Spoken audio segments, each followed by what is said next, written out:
Hello students, welcome to my YouTube channel Keep Studying, Learning and Exploring. আজকে আমরা এই ভিডিওতে যেটা আলোচনা করব ক্লাস 10 এর প্রথম চ্যাপ্টার থেকে হিমবাহের ক্ষয়কাজের ফলে গঠিত ভূমিরূপ। দেখো, আগের ভিডিওতে হিমবাহ বলতে কি বোঝায়, হিমবাহ কয় প্রকারের হয়, হিমবাহ কি কি প্রক্রিয়ায় ক্ষয় করে সেইগুলো আমি আলোচনা করে দিয়েছি। তোমরা যারা আমার চ্যানেলের রেগুলার ভিউয়ার্স এবং সাবস্ক্রাইবার্স তোমরা জানো, সেটা দেখেছো। আজকে এই ভিডিওতে আলোচনা করব যে হিমবাহের ক্ষয়কাজের ফলে কি কি ভূমিরূপ গঠিত হয়। এই ভিডিওটা কিন্তু অবশ্যই তোমাদের ক্লাস 10 এর স্টুডেন্টদের জন্য, ক্লাস 12 এর স্টুডেন্টদের জন্য, গ্রাজুয়েশন সর্বোপরি যারা কম্পিটিটিভ এক্সামের প্রিপারেশন নিচ্ছ, কম্পিটিটিভ এক্সামের অ্যাসপিরেন্টস যারা রয়েছে, তোমাদের সবার জন্য গুরুত্বপূর্ণ। তো চলো তাহলে ভিডিওটা স্কিপ না করে পুরোটা দেখো, ঠিক আছে? আচ্ছা, হিমবাহের ক্ষয় আমরা কি দেখেছি? উৎপাটন এবং অবঘর্ষ প্রক্রিয়ায় ক্ষয় হয়, তাই তো?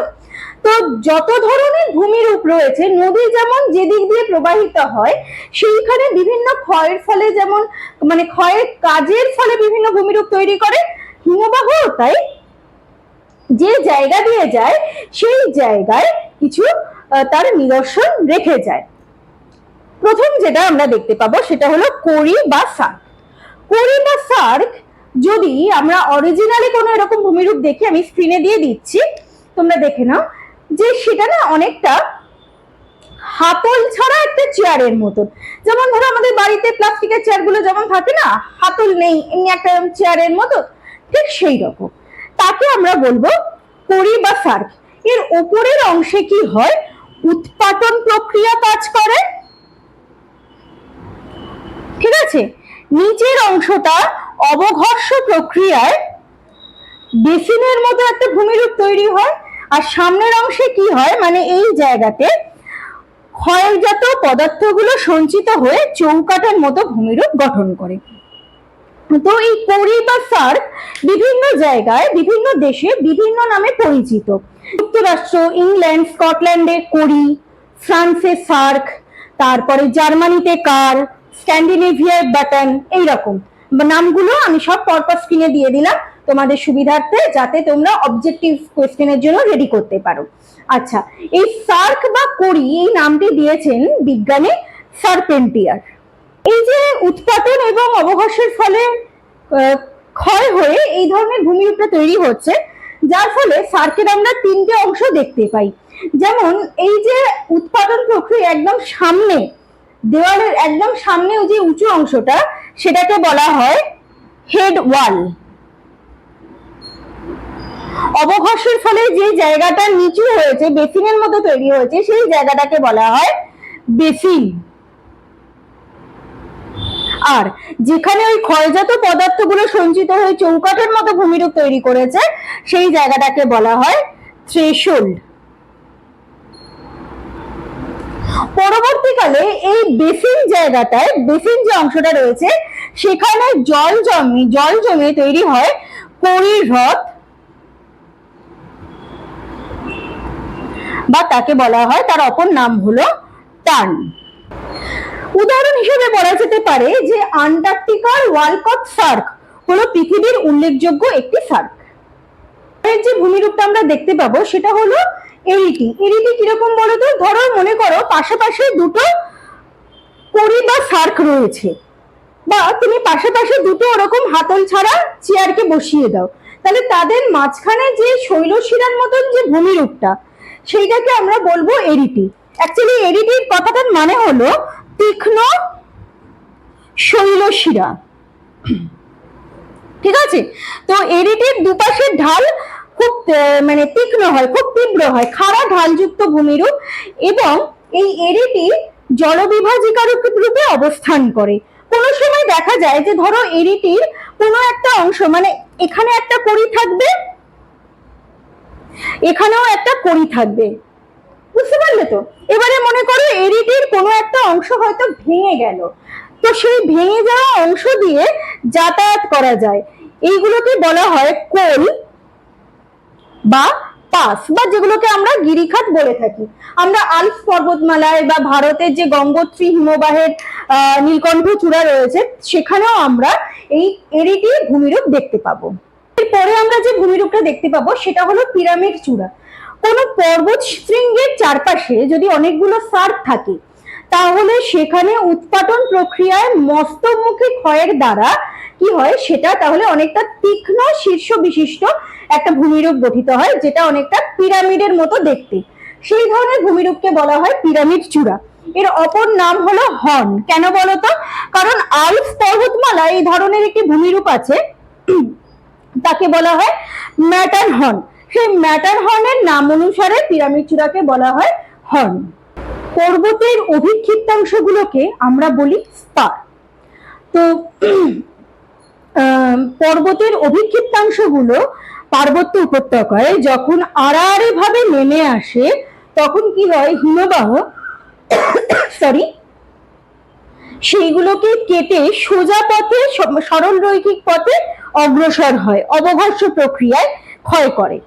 তো সেইগুলোকে দেখতে ত্রিভুজের মতো হয়, দেখতে পাচ্ছ তো, এরকম ত্রিভুজের মতো দেখতে হয়।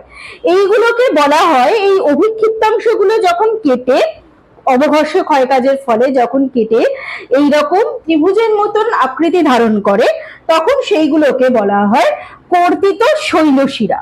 4 নম্বর ভূমিরূপটা হলো কর্তিত শৈলশিরা। এর অপর নাম হলো পলকাটা। যেহেতু অভিক্ষিপ্তাংশগুলোকে এরকম ভাবে কেটে বেরিয়ে যাচ্ছে, ঠিক আছে, এবারে এমন ভাবে কাটছে, পুরোটা কাটছে না, ঠিক এইরকম মাঝখান থেকে এমন ভাবে কাটছে, ক্ষয় করছে যে তারপরেও আবার সেখানে ত্রিভুজাকৃতি ভূমিরূপ তৈরি হচ্ছে, তাকেই বলা হয় কর্তিত শৈলশিরা। হিমবাহ উপত্যকায় অসম ক্ষয় কাজের ফলে উপত্যকার তলদেশটা কি হয়, এইরকম অনেকটা চওড়া এবং প্রশস্ত হয় এবং দুদিকে খাড়া ঢাল থাকে। সেটা দেখতে অনেকটা ইংরেজের ইউ আকৃতির মতো। একটু মনে করে দেখো, আমরা নদীর উপত্যকা কিরকম দেখেছিলাম, ভি আকৃতির মতন তো। কারণ কি, নদীতে পার্শ্বক্ষয়টা কম হয়, নিম্নক্ষয় বেশি হয়। হিমবাহ উপত্যকায় কি হয়, পার্শ্বক্ষয় বেশি হয় আর নিম্নক্ষয় কম হয়, যার জন্য এটা অনেকটা দেখো অনেকটা চওড়া বা প্রশস্ত, যার জন্য তলদেশটা কি হয়, তোমার অমসৃণ, ক্ষয় বেশি হচ্ছে এখানে, এবং দুপাশটা দুদিকে ঢালটা হয় খাড়া এবং মসৃণ। একে বলা হয় হিমদ্রোণী বা ইউ আকৃতির উপত্যকা, ইংরেজিতে যাকে বলা হয় গ্লেশিয়াল ট্রাফ। আসলে নদী উপত্যকাগুলোই পরবর্তীকালে, সেখানে যদি হিমবাহের ক্ষয়কাজ বেড়ে যায়, সেইগুলোই পরবর্তীকালে হিমদ্রোণীতে রূপান্তরিত হয়। পার্বত্য উপত্যকায় বা হিমবাহ উপত্যকায় বৈষম্যমূলক ক্ষয়কার্যের ফলে, হিমবাহের ক্ষয়কাজ এবং পশ্চাৎ অপসারণের ফলে হিমবাহ উপত্যকাতেই আমরা সিঁড়ির মতন ধাপযুক্ত একটি ভূমিরূপ দেখতে পাবো, যেটা উপর থেকে নিচে ধাপে ধাপে নেমে এসেছে। সেই ধরনের ভূমিরূপকে বলা হয় হিমশিড়ি। এই হিমশিড়ির 3টি অংশ থাকে। যে অংশটা নিচের দিকে নেমে আসছে সেই অংশটাকে বলা হয় রাইজার, এবং রাইজারের পেছনের যে দেওয়ালটা রয়েছে তাকে বলা হয় রিগেল, এবং তার সামনের যে অংশটা তাকে বলা হয় ট্রেড। এটা বৈষম্যমূলক ক্ষয়কার্যের ফলে এরকম হয়। কেন বৈষম্যমূলক ক্ষয়কাজ হয়? কারণ ওই কঠিন এবং কোমল শিলার পারস্পরিক অবস্থানের জন্য, এবং এই যে হিমশিড়ির যে সামনের যে অংশটা রয়েছে সেটা যদি পেছনের দিকে একটু বেসিন টাইপের হয়, মানে এই দিকে যদি ঢালটা কম হয়, এইখানে যদি একটু গর্ত মতো থাকে বা বেসিন মতো থাকে, সেইখানে জল জমে হ্রদ তৈরি হয়, যে হ্রদটাকে বলা হয় প্যাটার্নস্টার হ্রদ। এইটা খুব গুরুত্বপূর্ণ একটা প্রশ্ন, মাধ্যমিকে দেখবে টেস্ট পেপারে এই প্রশ্নটা খুব আসে, এছাড়াও অন্যান্য কম্পিটিটিভ পরীক্ষায় কিন্তু এই প্রশ্নটা আসে যে প্যাটার্নস্টার হ্রদ আমরা কোথায় দেখতে পাই। পার্বত্য উপত্যকা অঞ্চলে, মানে যেখানে ইউ আকৃতির উপত্যকা গঠন হয়েছে, সেই ইউ আকৃতির উপত্যকা গঠিত অঞ্চলে দেখা যায় যে অনেক ছোট ছোট হিমবাহগুলো, বা যেগুলোকে আমরা উপহিমবাহ বলি, নদীর মতন ভেবে দেখো যে বড় নদীতে যখন কোনো ছোট নদী এসে মেশে তখন আমরা তাকে কি বলি, উপনদী বলি। এক্ষেত্রেও তাই, বড় হিমবাহ যেটা প্রবাহিত হচ্ছে তার আশেপাশে যদি ছোট ছোট হিমবাহ গুলো এসে মিশে, তাহলে সেই জায়গায় ক্ষয়ের ফলে প্রধান হিমবাহের পশ্চাৎ অপসারণ হয়। তখন মনে হয় যে এই উপহিমবাহ বা ছোট ছোট হিমবাহ গুলো এই ইউ আকৃতির উপত্যকার উপর যেন ঝুলে রয়েছে। এই ঝুলন্ত উপত্যকায় জলপ্রপাত তৈরি হয়। এটা হয় কি কারণে? মানে ওই যে প্রধান হিমবাহটা সেটার পশ্চাৎ অপসারণ কেন হয়? ওই বৈষম্যমূলক ক্ষয় কার্যের ফলে। সেটা তো সরে গেল, কিন্তু উপহিমবাহ বা ছোট হিমবাহ গুলো ওখানে ঝুলতে থাকে উপত্যকায়, মানে ইউ আকৃতির উপত্যকায়। একে বলা হয় ঝুলন্ত উপত্যকা। আমরা বদ্রীনাথের কাছে, আমাদের ভারতের বদ্রীনাথের কাছে এইরকম হিমবাহ দ্বারা গঠিত ঝুলন্ত উপত্যকা দেখতে পাবো। মনে রাখবে, ঝুলন্ত উপত্যকা কিন্তু ইউ আকৃতির উপত্যকাতেই আমরা দেখতে পাই। তোমরা এবারে নিচের এই ভূমিরূপটা খেয়াল করো, যেটাকে বলা হয় রসেমোতানি। ঠিক আছে, এটা কিভাবে তৈরি হয়? মনে করো হিমবাহ যেদিক থেকে প্রবাহিত হচ্ছে, এইটা হলো হিমবাহের প্রবাহের দিক। সেইখানে কোনো শিলাস্তর থাকলে প্রতিবাত ঢালে অবঘর্ষ প্রক্রিয়ায় সেই শিলাস্তূপটা ক্ষয় হয়। ক্ষয় হয় কিরকম হয়? মসৃণ হয়। আমি আগের দিনই বলেছি, অবঘর্ষ প্রক্রিয়া যেখানে কাজ করে সেখানে মসৃণ হয় জায়গাটা। আর এই দিকটা অনুপাত ঢালে কি হয়? উৎপাটন প্রক্রিয়া। উৎপাটন প্রক্রিয়া মানে যে যা কিছু নুড়ি পাথর থাকবে সেগুলোকে সমূলে উৎপাটিত করা। তাহলে সেই জায়গাটা কিরকম হবে? অমসৃণ হবে, খাঁচ কাটা হবে। এই জায়গাটা তাই অমসৃণ তৈরি হয়েছে। এই ধরনের ভূমিরূপ তৈরি হলে তাকে আমরা বলবো রসেমোতানি। এই নামটি দিয়েছেন ভূমিরূপ বিজ্ঞানী বেনেডিক্ট ডি সসার। নামটা মনে রাখবে, তোমাদের অবজেক্টিভ প্রশ্নের জন্য ইম্পর্টেন্ট। ভূমিরূপ বিজ্ঞানী বেনেডিক্ট ডি সসার এই নামকরণটি করেছেন। তাহলে শিলাস্তূপের যেদিক থেকে হিমবাহ প্রবাহিত হচ্ছে, প্রবাহ যে জায়গাটা ফেলে আসছে সেই জায়গাটা অবঘর্ষ প্রক্রিয়ায় মসৃণ হচ্ছে, এবং যেদিকটা এগিয়ে যাচ্ছে সেই জায়গাটায় উৎপাটন প্রক্রিয়ায় অমসৃণ ভূমিরূপ তৈরি করছে। দূর থেকে দেখলে এটাকে মনে হবে যেন একটা ভেড়ার মাথা। অ্যাকচুয়ালি রসেমোতানের মানে টার্মটার বাংলা মানেই হলো যে ভেড়ার মাথা, what ever it may be. এটা আমরা ভারতে কোথায় দেখতে পাই? ঝিলাম নদীর উপনদী লিডার নদীর উপত্যকায় এই ধরনের ভূমিরূপ আমরা দেখতে পাবো। পার্বত্য উপত্যকায় হিমবাহ প্রবাহ পথে যদি সামনে কোনো কঠিন শিলা থাকে এবং পেছনে কোমল শিলা থাকলে এই কঠিন শিলাটা কোমল শিলাকে ক্ষয়ের হাত থেকে রক্ষা করে। তাকে বলা হয়, যে কঠিন যে শিলাটা তাকে বলা হয় ক্র্যাগ, আর কোমল শিলাটা সেটা কি হয়? লম্বা সরুর মতো লেজের আকারে অবস্থান করে, তাকে বলা হয় টেল। সাধারণত ক্র্যাগ হয় আগ্নেয় শিলা এবং টেল হয় পাললিক শিলা। ক্র্যাগের থেকে টেলের দূরত্ব যত বাড়বে তত টেল কি হবে? আরো সরু হতে থাকবে, এবং এই ক্র্যাগের সাথে টেলের ঢালের পার্থক্য হয় প্রায় 30 ডিগ্রি থেকে 33 ডিগ্রির মতো। ক্র্যাগ হিমবাহ প্রবাহ পথের প্রতিবাত ঢালে তৈরি হচ্ছে, আর টেল তাহলে অনুবাত ঢালে তৈরি হয়।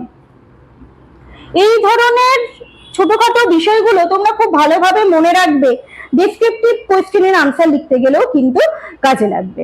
এই আমরা হিমবাহের ক্ষয়কার্যের ফলে এই যে এতগুলো ভূমিরূপ দেখলাম, তার শেষ ভূমিরূপে চলে এসেছি। উচ্চ অক্ষাংশে মহাদেশীয় হিমবাহগুলো যখন সমুদ্র উপকূলে নেমে আসে তখন সেখানে ক্ষয়ের ফলে কি হয়? উপকূলটা বেশ অনেকটা প্রশস্ত হয়, এবং সেখানে মানে জল জমে উপকূলটা মানে বিস্তৃত জল জমা, মানে হিমবাহের জল জমা একটা উপকূল তৈরি হয়। সোজা কথা বলতে গেলে দেখো, নদী তো মোহনায় এসে মিশে, তো যখন মোহনায় এসে মিশছে তখন কি হচ্ছে? সেখানে খাঁড়ি উৎপাদন হচ্ছে, মানে খাঁড়ি তৈরি হচ্ছে। অ্যাকচুয়ালি হিমবাহ অধ্যুষিত অঞ্চলে এইরকম খাঁড়িগুলোকেই বলা হয় ফিয়র্ড। ঠিক আছে, সেখানে একটু যেহেতু উচ্চ অক্ষাংশ বা পার্বত্য অঞ্চল, ওই যে বললাম মহাদেশীয় হিমবাহ গুলো এসে মিশছে, সেখানে একটু খাড়া ঢাল এই ধরনের ভূমিরূপ আমরা তরঙ্গায়িত ভূমিরূপ আমরা দেখতে পাবো।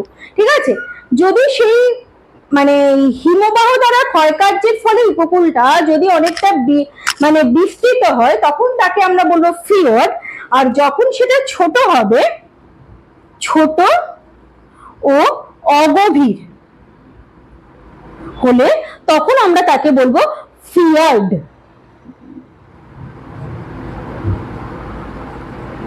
ঠিক আছে, এই সেই জন্য এই যে উচ্চ অক্ষাংশে বললাম, তাই জন্য নরওয়েকে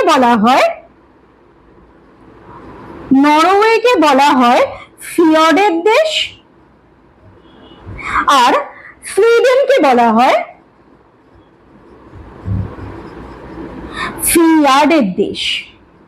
তাহলে তোমরা ফিয়ার্ড আর ফিয়ার্ডের পার্থক্যটা বুঝতে পারলে। অনেক সময় প্রশ্ন অবজেক্টিভে দিয়ে দেয় এইভাবে যে মানে ছোট হিমবাহ উপত্যকা বা মানে ছোট হিমবাহর ক্ষয়কার্যের ফলে সমুদ্র উপকূল যদি ছোট হয় আর কি, তাকে আমরা কি বলবো, ফিয়ার্ড নাকি ফিয়ার্ড? তাহলে এবারে তোমরা সেটা ডিফারেন্সিয়েট করতে পারবে। তাহলে স্টুডেন্টস, এই হলো আজকের আলোচনা যে হিমবাহের ক্ষয়ের ফলে কি কি ভূমিরূপ গঠিত হয়। আমি ভিডিওর শেষে যা যা আমি বোর্ড ওয়ার্ক করেছি এইগুলো সব আমি দিয়ে দেবো, যাতে তোমাদের মানে যখন তোমরা প্রিপারেশন নেবে তোমাদের যাতে সুবিধা হয়। আমি এই ভিডিও ডেসক্রিপশন বক্সে হিমবাহের আগের ভিডিও লিঙ্কটাও দিয়ে দেবো, এবং আমার যে গ্রুপগুলো রয়েছে পড়াশোনার মানে স্টাডি রিলেটেড যে গ্রুপগুলো, সেই গ্রুপের লিঙ্কগুলো দিয়ে দেবো, তোমরা জয়েন হয়ে যাও। সেখানে এই মানে কম্পিটিটিভ এক্সাম বা মাধ্যমিকের স্টুডেন্টদের জন্য এই বিষয়গুলো আলোচনা করা হয়। তাহলে যারা মাধ্যমিকের স্টুডেন্ট 2027 মাধ্যমিক পরীক্ষা দেবে, তোমাদের এখান থেকে একটা উল্লেখযোগ্য প্রশ্ন আসতে পারে হিমবাহের ক্ষয় থেকে, যে চিত্র সহ হিমবাহের ক্ষয় কাজের ফলে গঠিত যে কোনো 3টে ভূমিরূপের উদাহরণ সহ বিবরণ দাও। আমি 10টা ভূমিরূপ তোমাদের পড়ালাম, এখান থেকে যে কোনো 3টে যেটা তোমার কাছে ডায়াগ্রাম সোজা মনে হবে, যেটার উদাহরণ তুমি মনে রাখতে পারবে এবং যেটার ব্যাখ্যা তুমি মনে রাখতে পারবে, যে 3টে এরকম 3টে ভূমিরূপ তুমি তোমার 5 নাম্বার প্রশ্নের জন্য রেডি করবে। ঠিক আছে, তাহলে আজকে এই পর্যন্তই। দেখা হচ্ছে পরের ভিডিওতে মোবাইল সঞ্চয় কাজ নিয়ে আমি উপস্থাপন করব। ভালো থেকো সবাই, অল দ্য বেস্ট। বোর্ড ওয়ার্কের ছবিগুলো আমি দিয়ে দিলাম তোমাদের সুবিধার্থে, তোমরা দেখে নিও।